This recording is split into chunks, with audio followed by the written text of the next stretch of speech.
चुन चुन के खोज रहे हैं, चुन चुन के मार रहे हैं। तो कहीं ना कहीं से तो दर्द अगर होगा तो सबको होगा। बिलीव कर ही नहीं सकते कि कोई व्यक्ति धर्म की वजह से मार दिया। किसी मजहब से दुश्मनी नहीं है। एक ऐसा मजहब है जिससे हर दुश्मन उसी से बिलोंग्स कर रहा है। अगर आपने पाकिस्तान में शादी किया है, आपका शौहर पाकिस्तान में है, तो आप पाकिस्तान जाइए। सीमा हैदर ने जो किया, जिसको लोग प्यार का नाम दे रहे हैं, प्यार वो नहीं।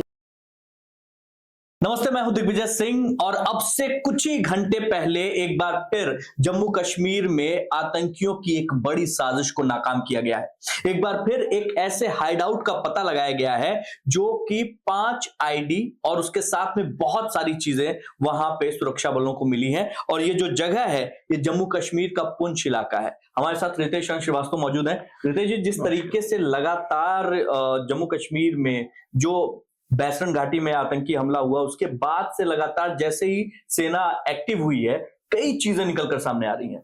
बिल्कुल। और जम्मू एंड कश्मीर का जो ट्रेंड चला आ रहा है दिग्विजय जी, उसमें ऐसा नहीं है कि ये कुछ नया हो रहा है। नया ये हो रहा है कि अब हम चुन चुन के खोज रहे हैं, चुन चुन के मार रहे हैं। ये आइडिया ऐसा नहीं है कि ये अभी अभी लगाया गया होगा, इस सारे कांड के बाद प्लान बना होगा। ये सारी चीजें ऑलरेडी प्लान में थी, जिसको फेल करने के लिए हमारी सरकार ने एक अहम कदम उठाया है और एक एक चीज का बदला ले रही है। और जब अब ये सर्च ऑपरेशन चल रहा है, तो इसके पहले भी आप देखे होंगे, अभी 2 से 3 दिन पहले का न्यूज है कि बॉर्डर के आसपास बहुत सारी मात्रा में ये ब्लास्ट करने के सामान और हथियार पाए गए।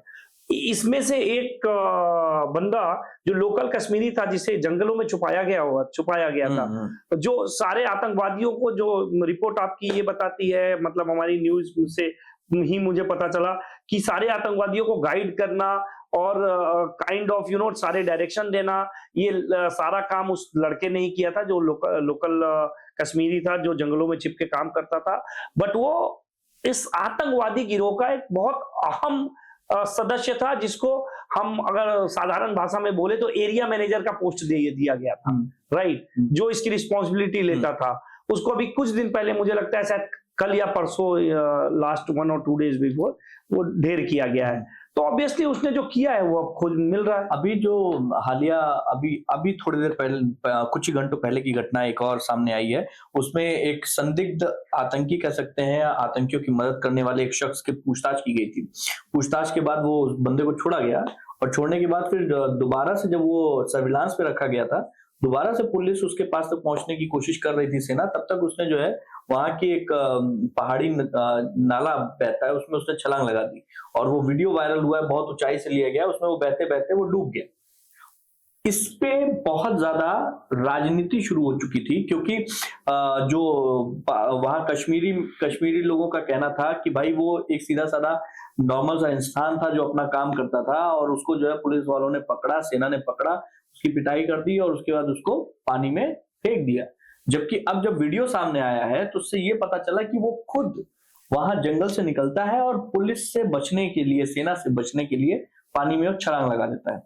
कहने का मतलब ये है कि कुछ ऐसे लोग खासतौर पे कश्मीर में हैं जिन पर पुलिस और सेना की नजरें हैं, वो संदिग्ध हैं, लेकिन कश्मीर में जो उनके साथ रहने वाले लोग हैं उनके हिसाब से वो लोग आतंकी नहीं है, वो लोग इस तरीके का कोई हरकत नहीं करते। इस वजह से भी वहां पे बड़ा टकराव महसूस होता नजर आ रहा है। दिग्विजय जी, मैं आपको एक बड़ा अच्छा एग्जांपल देना चाहूंगा, अगर आप इस बात को ध्यान से सुनिएगा।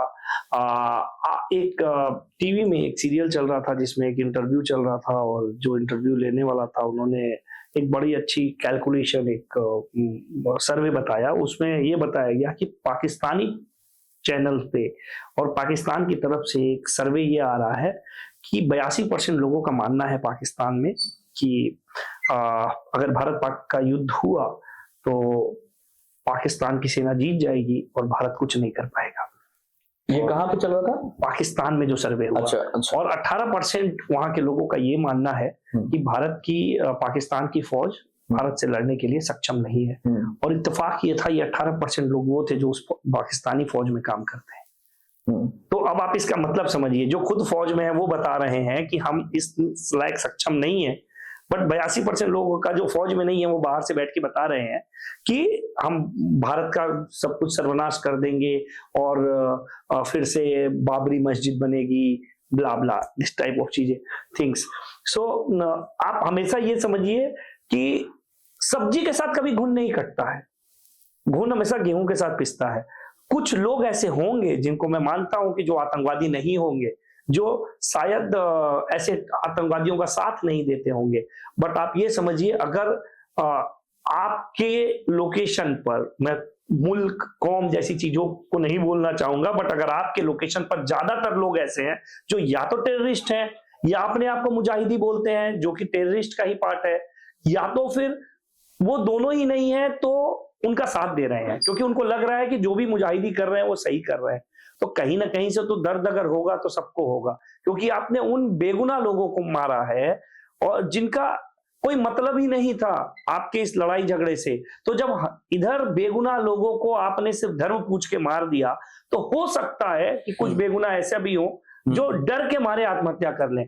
तो अब उसमें हमारा कोई रोक या हमारी सरकार का कोई कंट्रोल नहीं है, वो आपकी मानसिक संतुलन है जिसको आपको बराबर करना पड़ेगा। एक ये भी चीज निकल कर आ रही है कि वहां पे वेस्टर्न घाटी में जो लेफ्टिनेंट थे विनय नरवाल जी, विनय नरवाल की जो पत्नी है वो, उनको लगातार ट्रोल किया जा रहा है। विनय नरवाल की पत्नी का एक सीधा सा बड़ा अच्छा मैसेज है कि भाई इसको हिंदू मुस्लिम ना करके, बल्कि ये देखा जाए कि जो इसके कल्प्रिट हैं, जो आतंकी हैं जिन्होंने ये काम किया है, उनको सजा मिलनी चाहिए, ना कि इसको जो है बांटने का एक कोई जरिया बनाना चाहिए। ये उनका बड़प्पन है कि उन्होंने ऐसी बात कही और उसके पीछे एक रीजन है, आप समझिए।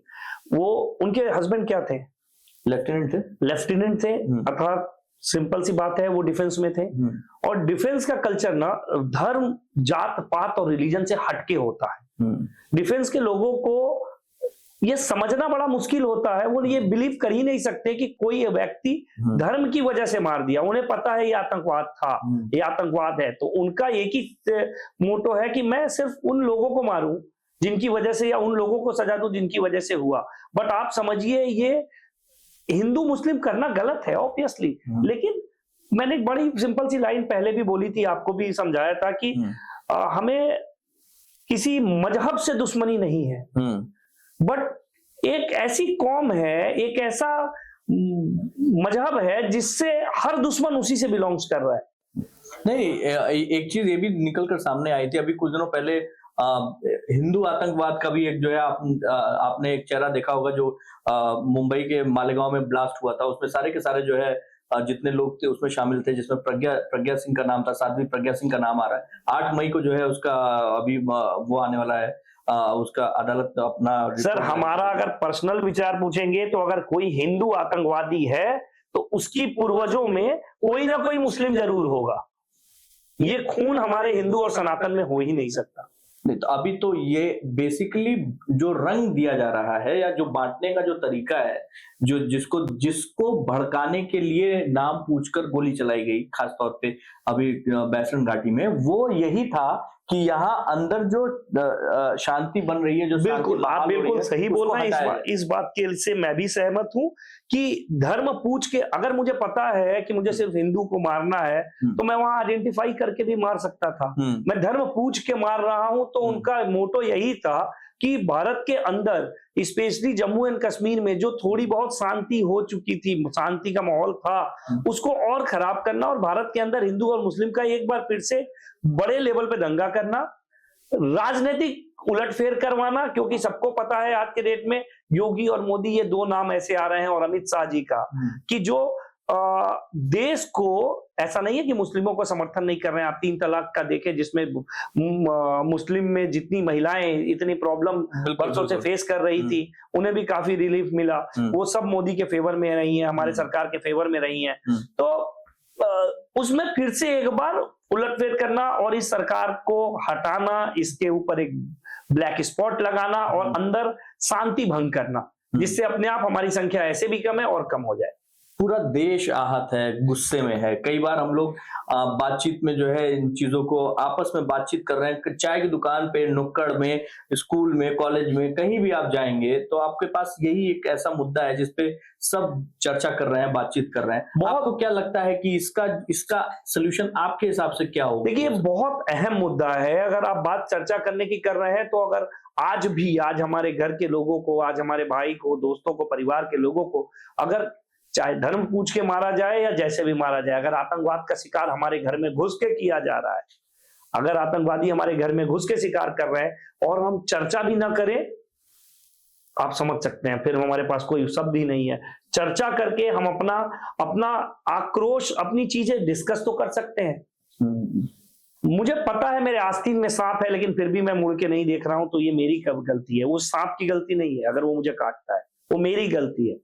कम से कम मुझे पता है मेरे आस्तीन में सांप है, तो हमें पलट के देख तो लेना चाहिए। और अभी भी अगर उसको नहीं निकालेंगे तो ये हम सबको सिर्फ चर्चा करके बैठ जाएंगे तो प्रॉब्लम है। आप देख रहे हैं कितने सारे पाकिस्तानी लोग, मैं तो सरप्राइज हो गया ये नंबर देख के। आप ये नंबर अगर आप चाहे तो आप एक बार बता दें, आप खुद ही आपके मुंह से, कि भारत में कितनी ऐसी महिलाएं हैं जो पाकिस्तान में अपने शौहर को छोड़ के और यहाँ पे बच्चे पैदा करके यहाँ पे कर रही हैं। क्या कर रहे हैं ये? अगर आपने पाकिस्तान में शादी किया है, आपका शौहर पाकिस्तान में है, तो आप पाकिस्तान जाइए। एक महिला का बयान है जो रो रही थी और कह रही थी कि मैं पाकिस्तान में शादी की, मेरे शौहर वहां है और मेरा बच्चा यहाँ है, तो मैं अपने कैसे करूं, क्या करूं, मुझे जाने नहीं दिया जा रहा है। तो बाद में उनसे पूछा गया कि आपके शौहर मतलब पाकिस्तान कैसे पहुंचे? तो कहीं नहीं, मेरे शौहर तो मुझे आपको लेके क्यों नहीं गए? तो उसने बताया कि नहीं, मुझे शौहर तो लेके गए थे, फिर मैं वापस जब अपने मामू के घर आई तो इनसे ब्याह हो गया और फिर मैं ये मेरे शौहर हो गए, तो अब मेरे मामू वहां चले गए हैं, तो अब मैं क्या करूं? तो आप समझ रहे हो, पति के साथ यहाँ आती हैं, मामू से शादी करती हैं, मामू फिर पाकिस्तान चले जाते हैं, तो आपके दूसरे शौहर फिर पाकिस्तान पहुंच गए। तो आप ये गंदा सिलसिला, जो शायद आपके धर्म में सही हो, हमारे सनातन में तो ये बिल्कुल सही नहीं है। इस तरह आप पाकिस्तान का आप जाल, आप एक वेब बढ़ाते जा रहे हैं। अच्छा, आपको क्या लगता है सीमा हैदर को भी इन्हीं लोग के साथ जो है डिपोर्ट करना है? बिल्कुल करना चाहिए, बिल्कुल करना चाहिए सर। सीमा हैदर ने जो किया, जिसको लोग प्यार का नाम दे रहे हैं, प्यार वो नहीं है। हमारे सनातन से अगर हमारे धर्म की बात करें तो प्यार वो है जो वृंदावन में पूजा जाता है। वृंदावन में भगवान कृष्ण ने राधा के साथ प्रेम का समय बिताया था। आज भी वृंदावन धाम कहा जाता है। प्यार उस तरह की चीजें होती हैं, ये नहीं कि आप 4 बच्चे छोड़ के पाकिस्तान में यहाँ आके किसी के साथ शादी कर लेती। जिस तरीके से सीमा हैदर और उनके पति सचिन वो जो मिले थे, वो मिलने का जो उनका तरीका था, वो पबजी खेलते हुए मिले। सीमा वहां से पबजी खेलती थी पाकिस्तान से, वो यहाँ, और आप इसको प्यार कहते हैं। और इसके पीछे की एक कॉन्स्पिरेसी है जो कि अभी खुफिया सूत्रों से निकलकर सामने आई थी कि जिन लोगों को, पाकिस्तान क्या करता है, अपने स्लीपर सेल्स या अपने ऐसे व्यक्तियों को जिनको वो प्लेस करना चाहता है, वो डायरेक्ट नहीं कर सकता है, तो इसलिए वो ऐसी चीजों, ऐसे माध्यम से आना चाहता है जिसपे सरकार या लोगों की नजर न पड़े और ये आम लोगों तक जो है आसानी से उपलब्ध हो। और उसका सबसे बढ़िया तरीका ऑनलाइन गेम, जैसे पबजी में क्या होता है, 2 व्यक्ति पूरी दुनिया से कहीं से भी मिल जाते हैं, या 4 व्यक्ति मिलकर आपस में बातचीत हो रही है, खेल रहे हैं।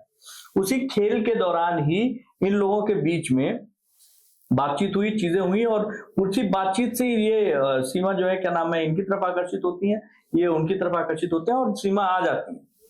कहीं ना कहीं ये भी एक तरीका हो सकता है पाकिस्तान की खुफिया एजेंसियों का कि आप जो है अपने बंदे, अपने लोग यहाँ पे प्लेस कर दें। बिल्कुल है, और ये बहुत हम सबको समझना पड़ेगा। पहले तो हमारी सरकार को से एक्चुअली ये गुजारिश है कि ऐसे कोई भी मीडिया, ऐसा कोई भी प्लेटफॉर्म जो हमारे दुश्मन देश, आप समझिएगा, जो कट्टर दुश्मन देश है, उनसे हमारा कनेक्ट कर रही है, उसको ब्लॉक करे, उसको बंद करे। मैं किसी भी माध्यम से, मुझे तो लगता है सोशल मीडिया में भी वो प्रोविजन नहीं होना चाहिए कि मैं पाकिस्तान से कनेक्ट कर रहा हूं या पाकिस्तान हमें कनेक्ट कर रहा है। और अगर इंडिया से पाकिस्तान या पाकिस्तान से इंडिया कोई कनेक्ट कर रहा है तो उसका पूरा ब्यौरा, उसका पूरा detail, everything should be with the government data.